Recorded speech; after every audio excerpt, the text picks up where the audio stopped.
Hello दोस्तों, कैसे हैं आप। मैं कृष्णकांत त्रिपाठी। कक्षा 10 की श्रृंखला में हम लोग प्रश्नावली 4.1 पढ़ रहे थे। 4.1 के सारे सवाल हो गए थे। आज प्रश्नावली 4.2 की शुरुआत करते हैं, जिसमें है गुणनखंडों द्वारा द्विघात समीकरण का हल। ये गुणनखंड पिछली कक्षा 8 में भी हम पढ़ चुके हैं, 9 में भी पढ़ चुके हैं, लेकिन फिर भी अगर आपको नहीं आता है तो कोई चिंता करने की बात नहीं है। मैं आपको बेसिक से पढ़ाऊँगा, शुरुआत से, जीरो लेवल से। ax² plus bx plus c बराबर 0, इस तरह का द्विघात समीकरण होता है। तो हमको करना क्या होता है गुणनखंड में, a और c का गुणा। a और c का गुणा करेंगे, जो इनका गुणनफल आएगा तो बीच वाले टर्म को, जो इनका गुणनफल है उसे ऐसे तोड़ेंगे कि बीच वाली संख्या या तो योग या अंतर में मिल जाए, या अंतर में मिल जाए। बस ये होता है गुणनखंड का तरीका करना। अब देखो, सवाल देखते हैं, उससे आपको समझ में आ जाएगा पूरी तरह से। x² माइनस 3x माइनस 10 बराबर 0। अब इसे हमें गुणनखंड विधि से हल करना है। तो यहाँ a का मान कितना है, 1, b का मान न्यूमेरिकली देखें चिन्ह छोड़ के तो 3, और c का मान 10 है। तो a और c का गुणा करना है हमको, यानी कि 1 और 10 का गुणा करना है तो 10 ही आएगा। अब 10 के फैक्टर हमको ऐसे करने हैं जिनका योग या अंतर 3 हो। तो यहाँ पे कितना हो, अंतर 3 आना चाहिए। तो हमें मालूम है 10 कौन कौन से पहाड़े में आता है, 5 और 2 के पहाड़े में आता है। 5 दूना 10 होता है। हम देख लेते हैं, 5 में से 2 गया तो 3 आ गया। तो बस यही हमारा गुणनखंड हो गया। तो हम कैसे लिखेंगे, x², 3 को कैसे लिखेंगे, 5x, और इसमें से हमको, या ऐसे समझ लो 5 से हमको क्या करना है, 2 घटा देना है, तभी तो 3 बचेगा। और इसके साथ x लिखा हुआ वो लिख देंगे, 10 बराबर 0। अब अगर माइनस चिन्ह का अंदर गुणा करते हैं, x का गुणा करते हैं, तो 5x और माइनस माइनस प्लस हो जाएगा, 2x माइनस 10 बराबर 0। अब हमारे पास 4 टर्म हो गए, यानी कि 4 पद हो गए।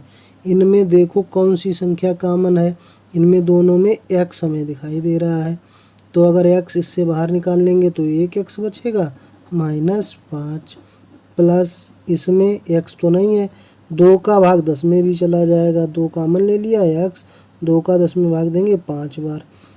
एक बात याद रखो कि दोनों ब्रैकेट में एक जैसी संख्या आनी चाहिए, तो समझो हमारा सवाल सही लग रहा है। अब दोनों जगह से x -5 कॉमन हो गया, और बचा क्या, यहाँ पे x और यहाँ पे +2। ये हमारे फैक्टर हो गए। अब समीकरण के मान चाहिए x के हमको, तो समीकरण के मूल, और इन्हीं को कहते हैं समीकरण के मूल या शून्यक। एक ही बात होती है, समीकरण के मूल या शून्यक। मूल या शून्यक x के वे मान हैं जिनके लिए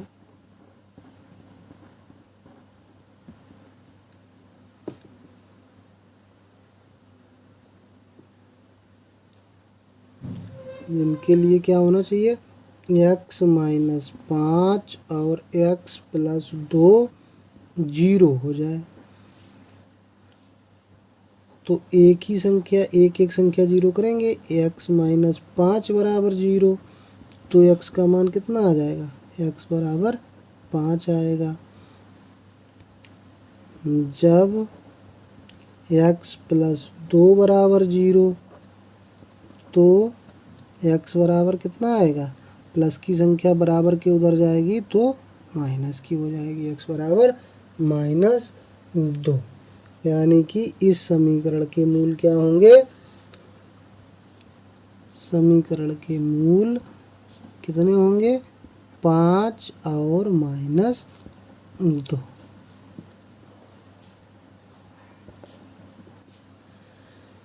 आई होप आपको समझ में आ रहा होगा। अगर आपको वीडियो पसंद आ रहा हो तो चैनल को तुरंत लाइक करिए, सब्सक्राइब करिए, बेल आइकन ज़रूर दबा दीजिए, जिससे कि मैं वीडियो डालूं और आपको नोटिफिकेशन तुरंत प्राप्त हो जाए। अब देखते हैं इसका दूसरा पार्ट। दूसरा पार्ट क्या है, 2x² प्लस x माइनस 6 बराबर 0। तो a का मान 2, c का मान 6, 6 का 2 में गुणा करेंगे 12। अब 12 कौन कौन से पहाड़े में आता है, 4 और 3 के पहाड़े में। यहाँ हमको लाना है एक अंतर 1 होना चाहिए, तो 4 और 3 का अंतर 1 है और गुणनफल 12 है। 4 से 3 घटाएंगे तो 1 बचेगा और 4 और 3 का गुणा करेंगे तो 12 आ जाएगा। तो ये गुणनखंड हम इसको कैसे लिखेंगे, 2x² 4x और घटा देना है 3x माइनस 6 बराबर 0। फिर 4 टर्म मिल गए। अब इन दोनों में देखते हैं क्या संख्या, पहले 2 कॉमन दिखाई दे रही है, 2 का भाग 2 में चला जाएगा और 4 में भी चला जाएगा, और x दोनों जगह दिखाई दे रहा है। सबसे छोटी घात कौन सी है, 1, तो इसलिए छोटी घात कॉमन लेंगे। यहाँ बच जाएगा x प्लस 2 का 4 में भाग देंगे 2 बार जाएगा। यहाँ दोनों में माइनस चिन्ह कॉमन है पहली, और दूसरा 3 का भाग चला जाएगा 6 में कितनी बार, 2 बार। यहाँ प्लस कैसे आ गया, माइनस चिन्ह कॉमन लिया था तो माइनस माइनस का गुणा प्लस होता है। x प्लस 2 फिर कॉमन है, और क्या बचा यहाँ पे 2x, आगे -3 बराबर 0। अब मूल के लिए जब हमारा x प्लस 2 0 होगा तो x का मान कितना होगा, प्लस की संख्या उधर जाएगी तो माइनस की हो जाएगी, यानी कि -2। और जब 2x माइनस 3 बराबर 0 होगा तो 2x 3 उधर ले जाएंगे प्लस के हो जाएंगे, और x का मान जब ज्ञात करेंगे जो 2 कहाँ चला जाएगा, भाग में 3/2। तो मूल कितने हो गए इस समीकरण के, समीकरण के मूल हो गए 3/2 और -2। तो इस प्रकार से हमारा दूसरा सवाल भी। अब तीसरा पार्ट है,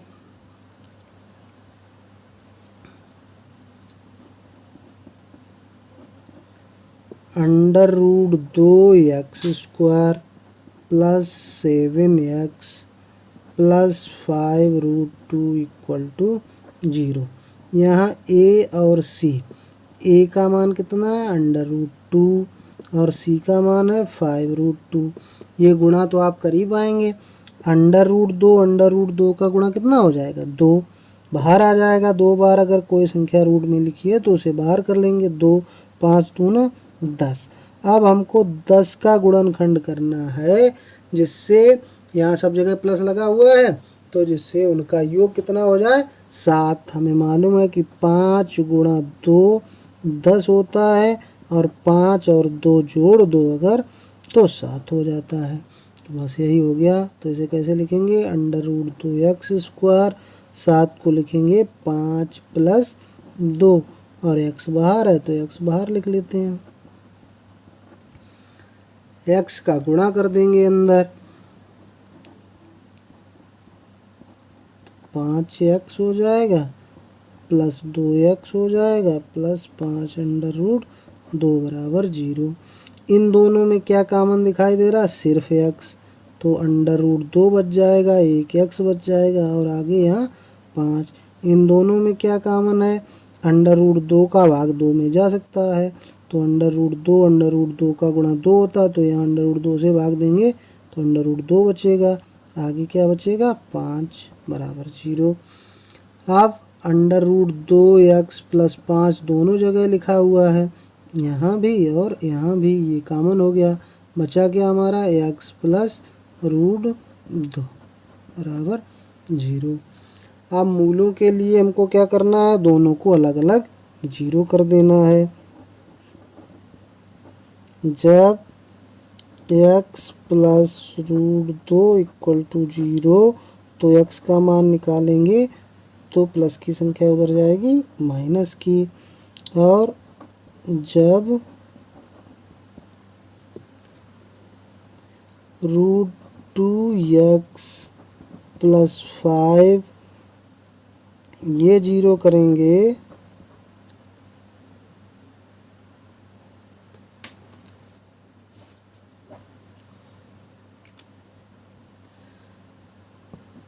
तो रूट 2x इधर लिखेंगे और 5 को उधर ले जाएंगे, माइनस का हो जाएगा, और x का मान जब निकालेंगे तो गुणा की संख्या कहाँ चली जाएगी? भाग में। तो मूल हमारे कौन से हो गए इस समीकरण के? मूल या शून्यक माइनस रूट 2 और माइनस 5 बटा रूट 2, यही हमारा आंसर हो गया।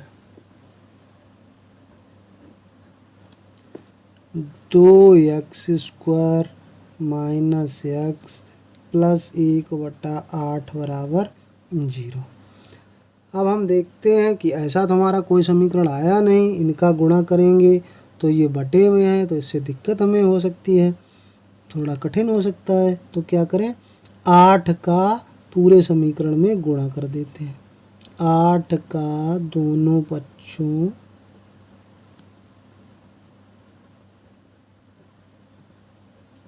में गुणा करने पर